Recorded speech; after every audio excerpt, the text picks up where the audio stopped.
Hey everybody, today I thought I would bring on a friend and one of my preferred lenders, Jeff Bradley with New American Funding.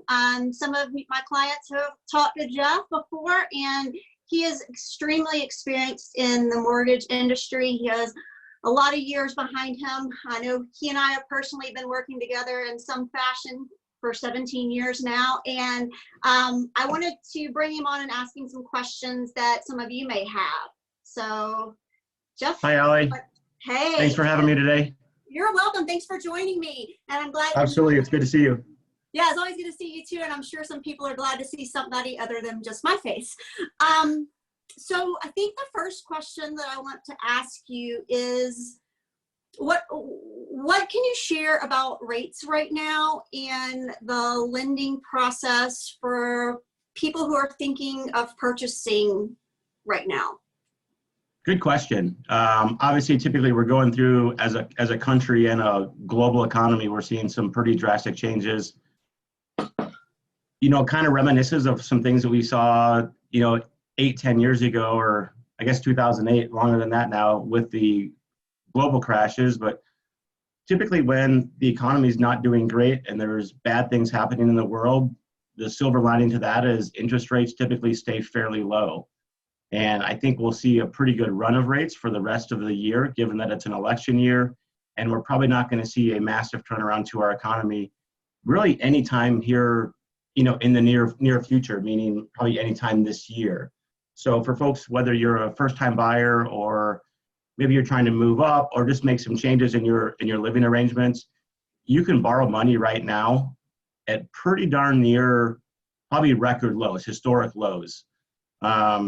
We are seeing some changes in the lending industry, very similar to what we saw after the crash, as far as a lot of lenders are updating guidelines as far as minimum credit scores, requirements, and sometimes there's going to be a few people that are just going to really just no longer qualify. So that's a little bit unfortunate. But for folks, if you are top tier credit and your job hasn't been impacted, you still have income coming in, there are some amazing loans out there for you that can save you a lot of money. And if you're trying to refinance, the same thing as well. Oh, that's excellent news. All right, so the next question that I've been getting, and I definitely wanted to send this over to an expert. What advice do you have for current homeowners that may have experienced a change in job frequency? It may be becoming a little more difficult to make their monthly payments. We've been seeing so much information, and I've seen so much misinformation going around about this. What would you advise to someone that you've given a loan to? That's a really good question, Alli. And it's a question that I've had a number of my clients already call me on really in the last few weeks, as you start to see some unemployment numbers really they're off the charts right now for so many folks. You and I both personally know a lot of folks that have already been impacted by this. And the most important thing you can do, no matter who your mortgage is with or who your lender is reach out to them directly. I'll be honest, there's just some really, really bad information in the media and in the news. And ideally, really what you want to do is just talk directly to the servicer of your current loan. You'll be able to probably talk to somebody in their legal department. Every lender in the country has special teams, fully staffed, put together to handle these types of calls. Lenders are just handling,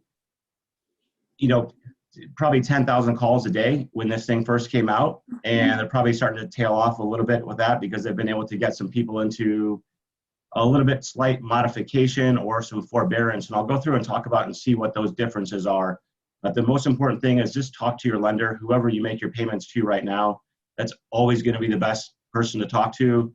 Don't go by what your friends are telling you or what you're reading in online or Facebook or anywhere else, really.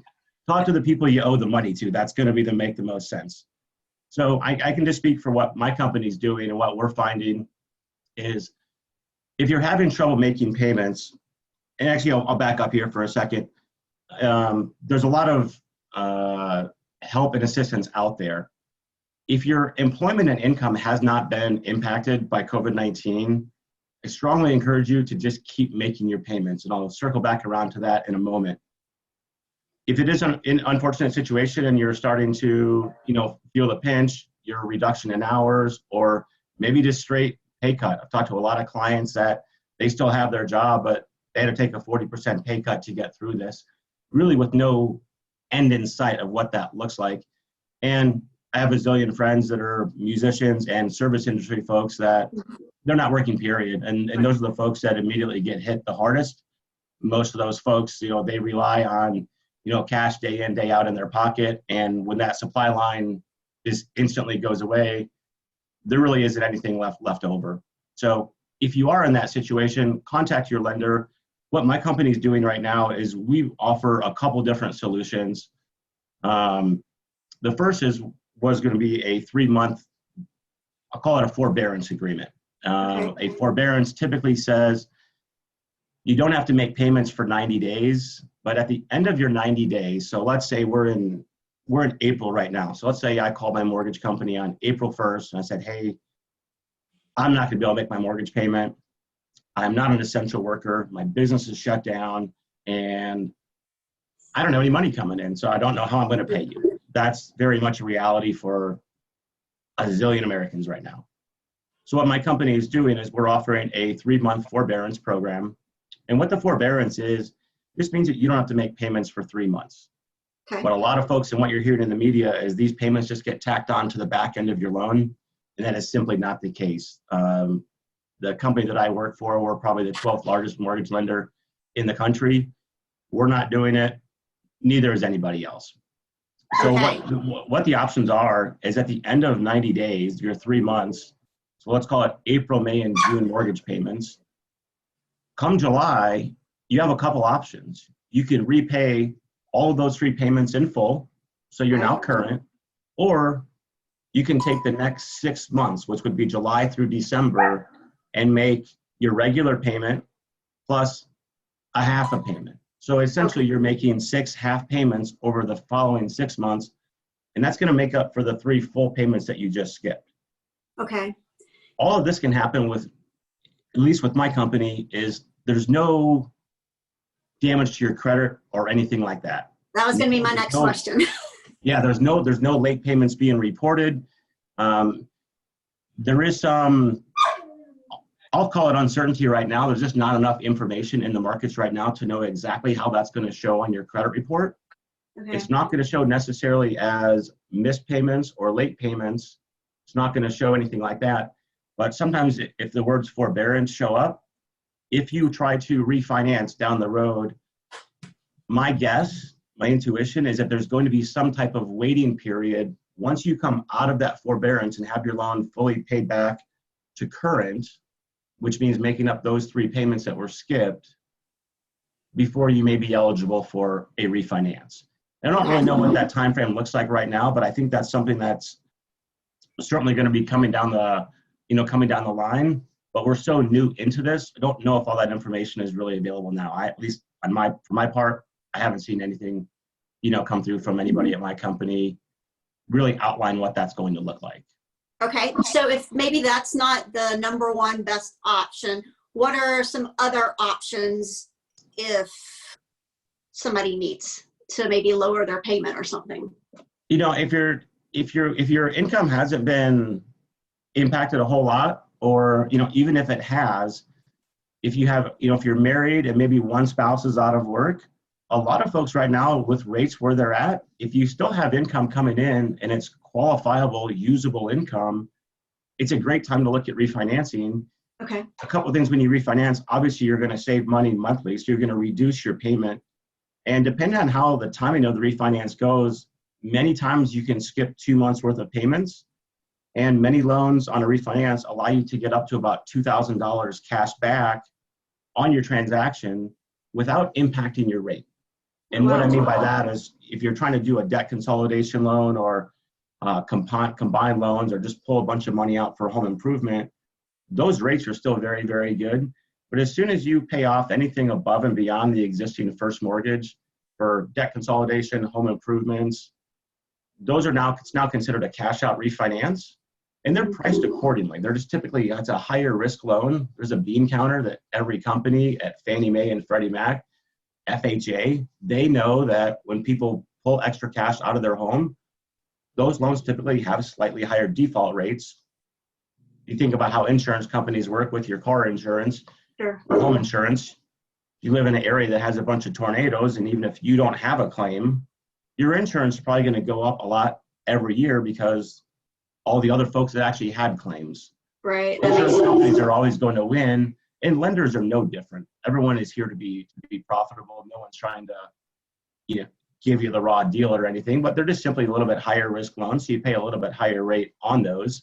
But if it's simple, if you're just trying to just pull a couple extra $1,000 out, skip a couple payments, and reduce your monthly outgo each month, that's what we're seeing. Probably 80% of the refinances that we're doing right now. One super nice thing on the refinances that we're doing, we are seeing appraisal waivers, meaning you don't have to have an appraisal done on about 70% of our appraisals, or 70% of our refinances. It's typically enough data in the systems. Appraisals are all logged these days per all the new regulations that are in place since the crash in '08. Both Fannie Mae and Freddie Mac are basically able to tap into these systems, and they know when you bought your home, say you bought your home 3 years ago for $300,000, and you're in a very good market that's been appreciating well, and you think your home may be worth, $360 or $370, and you put 3 or 5% down, there's a good chance you could refinance your home, not need an appraisal, lower your interest rate, and probably get rid of your mortgage insurance. It's a very, very simple. Significant savings. It's a huge chunk. For most folks, if you bought a home that was $300,000 and you put, let's say, 3 or 5% down, a low down payment program, and you were maybe, let's call it, maybe somewhere in the low 4s, and if you can get rid of your mortgage insurance, get your rate down somewhere probably today in the low to mid 3s, you're probably talking a savings of $275 to $350 a month. Wow. Add into that, skip a couple payments, pull a couple grand out if you would like to, put that in the bank, not really knowing exactly what's going to happen with anything in our economy or any of our lives in the next 60, 90, 120 days. Most of my clients are taking advantage of those things and just stashing that money and just giving themselves a little bit of a relief, temporary, albeit, but it's going to set them up to just be in a better position with everything moving forward. With And that not taking a refinance, hit to their credit, or even worse scenario, possibly losing their home. Exactly. Super. Well, this has all been extremely great information. I am going to share Jeff's website and contact information in the comments. If you have a question that you want asked, you can reach out to me or to him directly. And if you know someone that this might benefit, please share this post. That's why we're bringing him on. I brought him on today because I feel like people needed to hear mortgage info from a real source, not just somebody who is writing an article online. So thanks so much for joining me, Jeff. It was great seeing you. Yeah, I want to add one more thing on the forbearance that we were talking about. If you do go down that route, whatever type of agreement you enter into with your lender, they will send you something in writing. Read it. Like anything else in life, it's fine print. And I know you're going to share my contact information. If some of our mutual clients are, listening and it affects something a loan that my company actually services. Other than that, even if we don't, if it's something that you would like me to review, if you guys do end up going down that road, I'm happy to review any of the information that your lender sends to you, and just try to explain that so you guys know exactly what you're looking at. That's awesome. That's really helpful. One last thing on that is some folks are going to find themselves in a situation at the end of the 90 days, maybe try to go into that repayment plan over the next 6 months, and their situation just isn't going to change. That's unfortunate. Those people still have options, and trying to avoid, like the F word, the foreclosure. It's not a good thing in our business, but I know that every lender is doing what they can. Just like after the crash in '08, there are going to be some folks that are still going to qualify at that point for loan modifications. And that's always going to be a last-ditch effort prior to basically losing your home. The lenders we don't want your home. It's a very expensive process and legal process for everybody involved.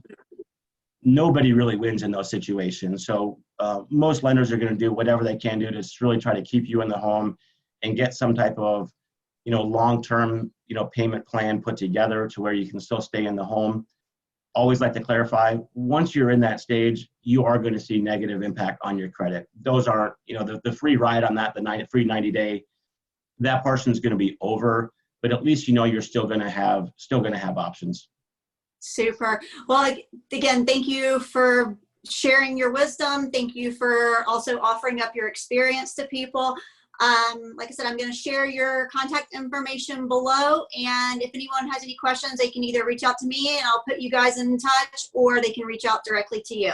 Thanks so much, Jeff. That sounds perfect. Thanks so much. Have a great day. Bye-bye.